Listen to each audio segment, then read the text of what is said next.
Oi pessoal, tudo bem com vocês? Bom, como eu falei nos stories, eu vou trazer um pouco dessa discussão sobre a avaliação de artigo, principalmente porque, como vocês viram no story, eu postei indícios, né, uma avaliação que eu estou entregando, e nessa avaliação específica, o meu parecer foi desfavorável para a publicação.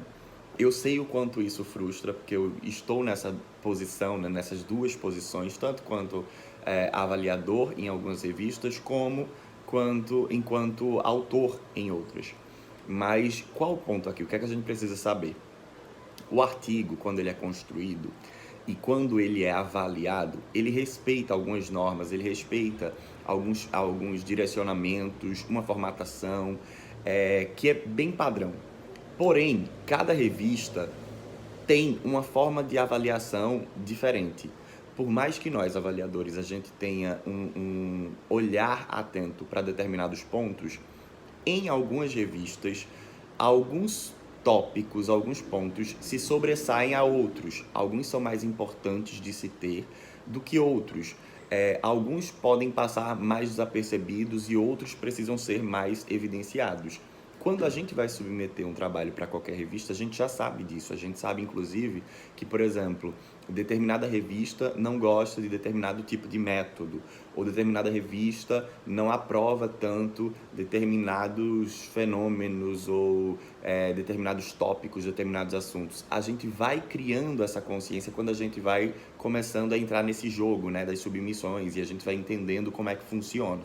Então, qual é o ponto aqui? Antes de você submeter um trabalho para uma revista, saiba exatamente qual o escopo, o direcionamento, o que é que a revista publicou nos últimos meses, nos últimos anos, nas últimas edições, para você entender e ser um pouco mais assertivo. Muitas vezes as revistas, inclusive, colocam quais os pontos específicos que elas gostam dentro dessa seara da avaliação. Então, sejam um pouco mais assertivos na hora que vocês vão fazer os seus trabalhos. Outra coisa, um trabalho que foi feito para uma disciplina, um trabalho que foi feito para graduação, ele precisa ser aprimorado antes de ser entregue para avaliação.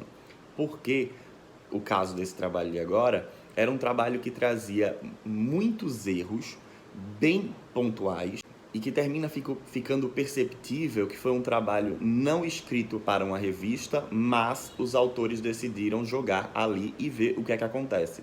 Óbvio que quando voltar agora para eles, vai voltar com diversas considerações, eu saio respondendo a cada um dos pontos lá que a revista coloca como sendo indispensáveis para avaliação, mas é um desgaste desnecessário do autor e principalmente dos autores, né, não sei, e principalmente a questão da frustração, da gente saber lidar com a frustração, porque se você faz um trabalho um pouco mais redondinho, um pouco mais assertivo, a chance, a probabilidade dele não ser aceito é menor. Até porque a gente tem a condição de aprovar um trabalho e pedir algumas alterações. Não existe apenas a aprovação direta. A gente consegue aprovar um trabalho quando ele é muito bom, quando ele está bem escrito, quando ele está bem construído e pedir somente algumas reformulações, algumas alterações.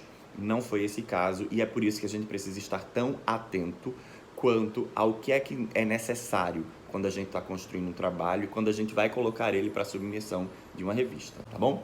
Espero que vocês consigam compreender, né, essa dinâmica toda e que vocês sejam mais assertivos na hora de submeter trabalhos para revistas. Espero ter contribuído com isso. Abraços para todos e até a próxima. Tchau, tchau.